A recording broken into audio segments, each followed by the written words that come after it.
Assalamualaikum warahmatullahi wabarakatuh. Rini Channel Education. Semoga semakin hari semakin menambah semangat kita untuk beredukasi.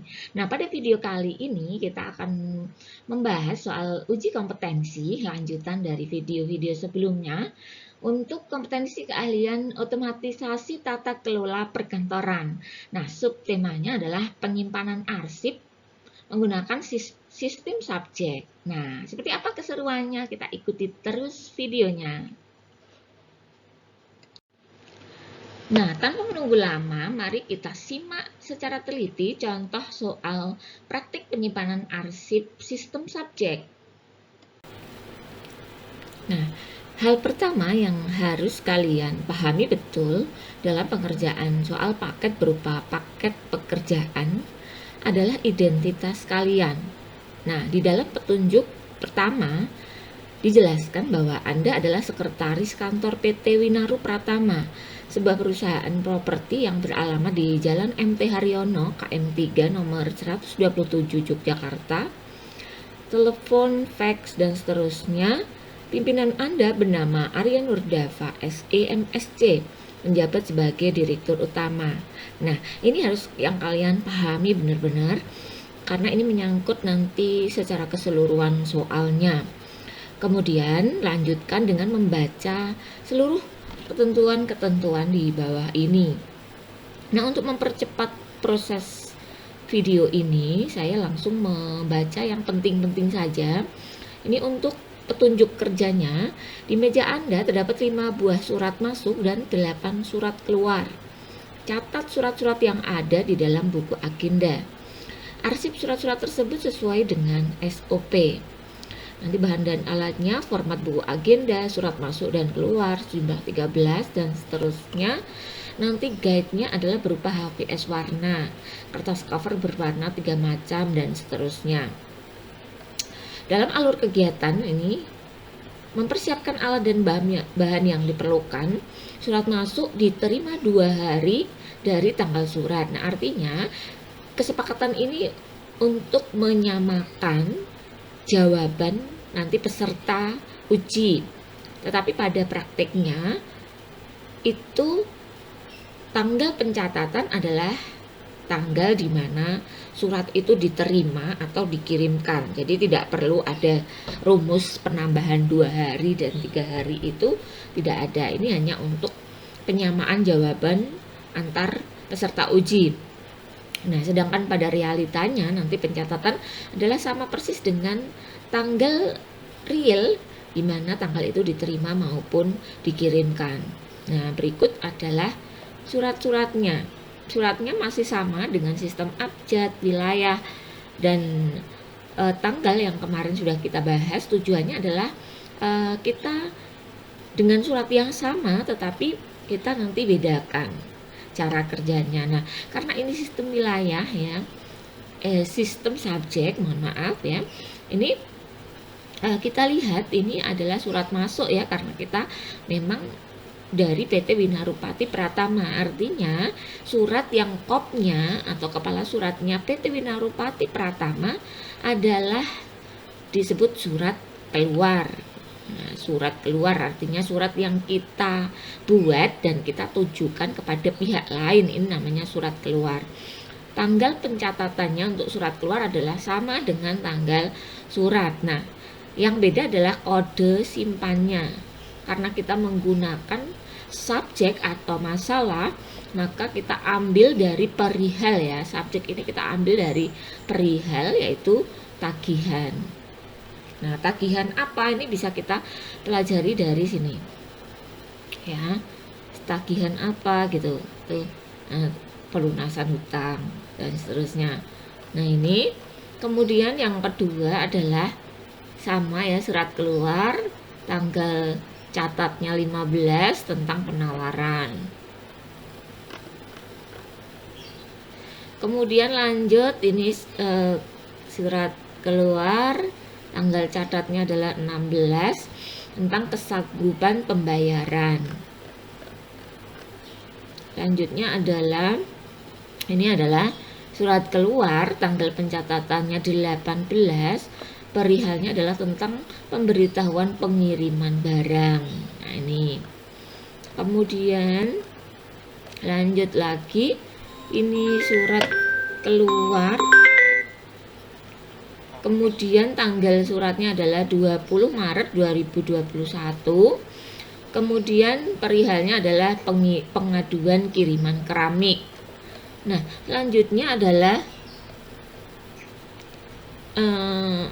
surat keluar, ya. Surat keluar tanggalnya adalah 21 Februari 2021. Perihalnya adalah tentang referensi.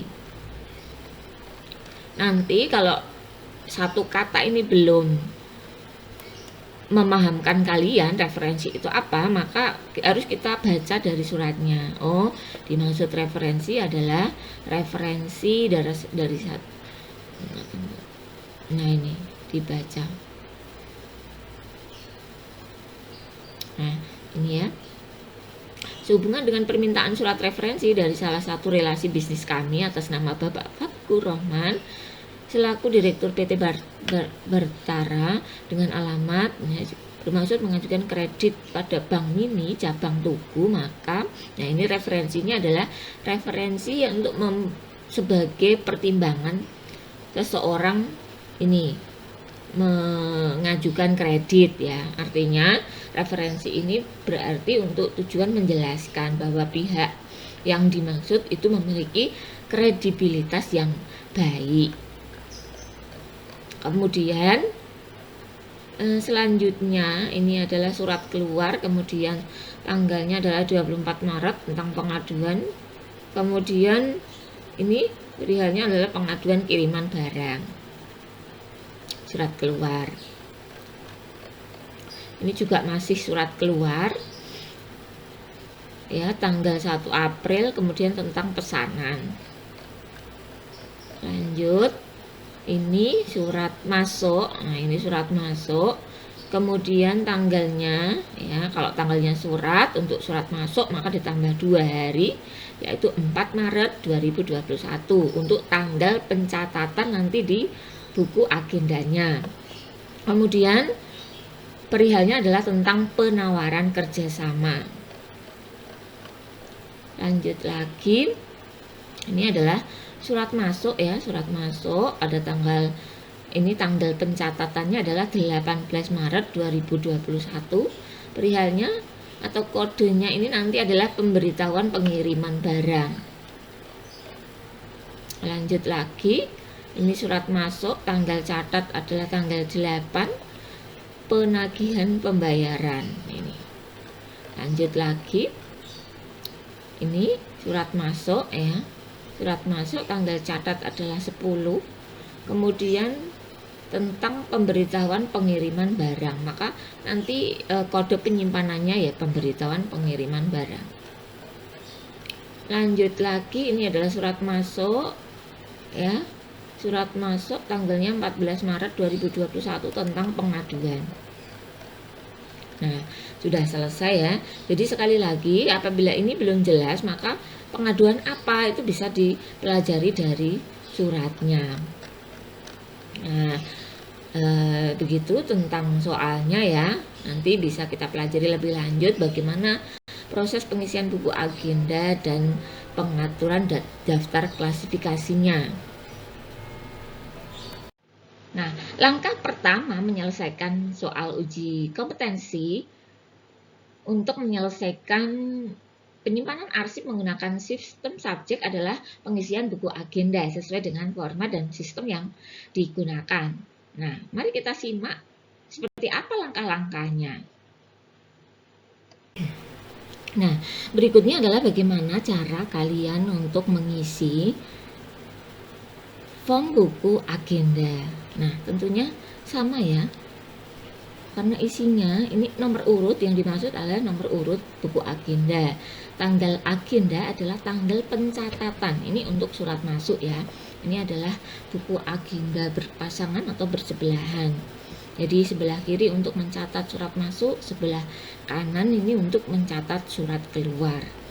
Nah, ini nomor surat adalah nomor yang nomor suratnya ya, nomor suratnya, termasuk ini juga tanggal suratnya. Yang harus kalian cek adalah tadi ya, untuk surat masuk, tanggal pencatatannya atau tanggal agendanya itu adalah tanggal surat ditambah 2 hari. Nah, ini sudah betul ya. Ini kalau kita cek, ini sudah betul. Dan pastinya itu harus urut ya, dari urutan tanggal yang terkecil. Misalnya ini 2, kemudian 6, 8, 12, 16. Pencatatannya juga sama, 4, 8, 10, dan seterusnya. Harinya sudah jelas. Nah, isi ringkas. Nah, yang berbeda kalau sistem subjek tentu saja adalah mengambil dari permasalahan ya sebagai kode arsipnya. Maka di sini ada kode arsipnya tuh penawaran kerjasama, penagihan pembayaran, pemberitahuan pengiriman, dan seterusnya. Ini untuk surat masuknya. Kemudian kita lihat untuk surat keluarnya ya, ini surat keluarnya ini juga sama ya, ini harus kalian masukkan secara berurutan dari tanggal yang terkecil. Nah, ini ada tanggal 1 tapi 1 April, maka Maret, April ya tentu saja berada di bawah. Nah, untuk kode arsipnya ini ada tagihan pelunasan hutang, kemudian penawaran perumahan melati, kesanggupan pembayaran hutang, pemberitahuan pengiriman barang, dan seterusnya. Ini ya. Nih. Nah, ini kalau itu belum lengkap ini pesanan furniture. Nah, ini jelas ya. Nah, ini begitu saja. Jadi ketika tadi di perihalnya kan hanya pesanan ya. Kalau ingin lebih jelas ya pesanan apa gitu, dibaca dari isi suratnya. Lalu ketemu, oh ini pesanannya adalah pesanan furniture. Misalnya ada perihalnya tuh cuman pengaduan saja. Pengaduan apa? Oh, pengaduan kiriman barang. Nah, ini bisa dijelaskan misalnya kesanggupan pembayaran hutang, pemberitahuan pengiriman barang. Ini didapat dari penjelasan yang ada di surat. Maka tugas dari ini penerima surat ataupun nanti pensortir itu sebagian juga ini memudahkan nanti tindak lanjut itu sudah menandai yang penting-penting ya. Kalau misalnya sekretaris itu sebelum dibaca oleh direkturnya itu sudah disortir terlebih dahulu, sudah diteliti terlebih dahulu oleh sekretarisnya, kemudian diambil poin-poin pentingnya di stabilo untuk poin penting dan seterusnya. Nah, sehingga nanti pimpinan dalam menindaklanjuti surat itu menjadi lebih cepat. Nah, kurang lebih demikian ya. Nah, setelah kita berhasil mengisi buku agenda, selanjutnya adalah kita menyusun daftar klasifikasi arsip dan menentukan kebutuhan alat dan bahan sesuai dengan kebutuhannya. Nah, menyimak dari video-video sebelumnya, saya yakin ini kalian pasti tidak akan kesulitan. Nah, setelah kita selesai mengisi buku agenda, maka kita menemukan sejumlah kode seperti ini ya. Kalau kita tadi susun ya, baik yang masuk maupun keluar, ini ada seperti ini kodenya. Nah, ini kemudian kita buat sendiri ya berdasarkan rekapan perihal yang ada di kode-kode surat yang ada. Nah, kurang lebih seperti ini ya. Kita buat seperti ini. Nah, ini memang agak perlu berpikir ya kalau ini. Jadi ya harus masuk akal. Misalnya gini, kita kan ini menemukan kode ini kerjasama, maka kita tahu ya foldernya atau bagian yang unit terkecil ya. Kode ini kan, kode itu merupakan unit terkecil ya dari penyimpanan, maka kita harus menentukan kelompok yang lebih besar. Nah, karena ini kerjasama, kita ambil saja kerjasama. Nah, ini karena pemasaran, maka berarti ini bagian pemasaran. Bagian pemasaran ya. Pemasaran.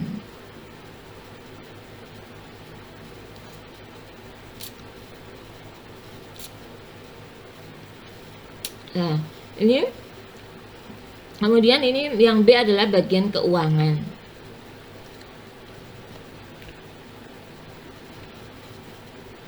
Keuangan ya.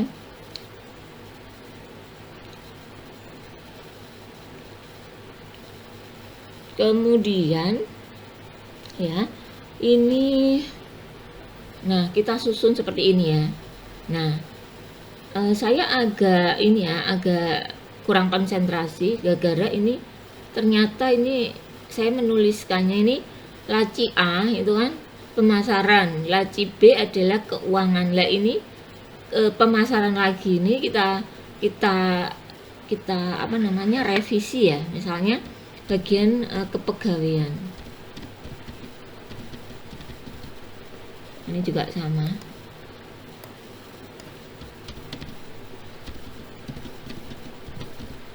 Nah ini, nah sudah ya. Jadi nanti ini tetap untuk menyimpan nih, laci A itu adalah untuk menyimpan surat yang terkait dengan pemasaran ya, bagian pemasaran. Laci B itu untuk menyimpan bagian keuangan. Laci C nanti untuk menyimpan bagian ini kepegawaian, jadi tentang pegawai ya. Nah, ini yang disediakan ternyata ada 2 filing kabinet, yang artinya kita nanti harus memisahkan ya antara surat masuk itu sendiri dan surat keluar itu ditaruh di almari tersendiri. Jadi ada 2 almari yang kegunaannya yang satu untuk menyimpan khusus surat masuk dan ini menyimpan khusus surat keluar. Nah, ini ya. Nah, seperti ini. Nah, sudah ya. Ada yang ingin belum jelas lagi bisa ditulis di kolom komentar ya. Nah, sepertinya sudah ya. Hanya saja memang kita harus teliti ini dalam menentukan ini poin-poinnya. Jadi kita membuat kelompok ya, kelompok sub dan sub-sub kelompok. Nah, untuk mengisi laci, guide dan foldernya. Nah, saya kira cukup sekian ya. Nah, kemudian nanti ini ya, nanti seperti ini nanti penyimpanannya, faktanya nanti seperti ini. Nah, ini kebutuhannya ya. Nah, kode arsipnya untuk yang masuk ini ada ini 5 ya. Kemudian untuk yang surat keluar ini ada 8. Nah, untuk surat masuk ini seperti ini. Jadi ini filing kabinetnya kita beri HVS kuning ya, HVS kuning. Kemudian laci bagian pemasaran itu, laci bagian pemasaran kita pakai pink. Kemudian tadi yang pertama adalah kerjasama. Kerjasamanya apa? Oh, kerjasama barang, kerjasama pemasaran barang. Artinya surat yang perihalnya itu tentang kerjasama pemasaran barang, maka ditaruh di dalam folder ini. Jadi nanti disimpan di filing kabinet khusus surat masuk, di laci bagian pemasaran, belakang guide kerjasama, dan di dalam folder kerjasama pemasaran barang. Lanjutnya misalnya ada pemberitahuan pemasaran barang ya, berarti masuk di belakang guide pesanan dan seterusnya. Nah, ini ada laci yang kedua itu bagian keuangan, ada tagihan. Nah, ini untuk surat masuk. Ini semuanya dari mana? 1, 2, 3, 4 ini. Nah, itu ya dari rekapan ini tadi. Ini kan penawaran, penagihan, pemberitahuan pengiriman, pengaduan ya. Pemberitahuan pengiriman. Nah, kenapa ini hanya 4, 1, 2, 3, 4? Karena ada yang sama, yaitu pemberitahuan pengiriman barang. Semua surat yang membahas mengenai subjek yang sama atau permasalahan yang sama ini ditaruh di folder yang sama. Ya, ini dengan ini ya, pemberitahuan pengiriman ini sama. Nah, ini sama, maka ketemu hanya 4 folder saja. Nah, kemudian ini surat keluar. Surat keluar ini, nah, faktanya ini seperti ini. Ada tagihan, penawaran, dan seterusnya ini. Ya, ini ada dua laci yang dipakai, yaitu bagian pemasaran dan keuangan. Sedangkan foldernya itu ada penawaran barang. Jadi penawaran barang, pesanan barang, 1, 2, 3, 4, 5, 6, 7. Nah, ada 7 berarti ada satu yang kembar. Ini itu tentang pengaduan ini. Ada 2 surat yang perihalnya itu sama atau subjeknya sama, yaitu tentang pengaduan. Maka kedua surat itu disimpan di lokasi yang sama. Nah, itu berarti di sini tentang pengaduan. Nah, itu kurang lebih seperti itu ya. Saya kira sudah jelas ya. Nah, sudah jelas. Semoga ini bisa menerangkan ya bagaimana kalian nanti menyusunnya. Nah, langkah selanjutnya adalah kita menyimpan arsip sesuai dengan kode arsip dan tempatkan pada laci, guide, dan folder yang tepat. Nah, di sini sangat seru sekali nih, makanya jangan di skip, lanjut terus videonya sampai selesai. Nah, selanjutnya itu ketika kita susun ya jadi satu ya ke dalam selector, maka akan jadi seperti ini ya. Ada pembatas khusus ya, warna kuning ini khusus untuk surat masuk. Nanti surat-suratnya itu disimpan di bawah ini ya, folder yang hijau-hijau ini untuk surat itu pasti di belakang yang hijau-hijau, karena hijau ini folder. Nah, kemudian untuk surat keluar ini nanti surat-suratnya juga sama disimpan yang hijau-hijau ini, karena yang hijau inilah foldernya. Nah, kurang lebih seperti itu ya.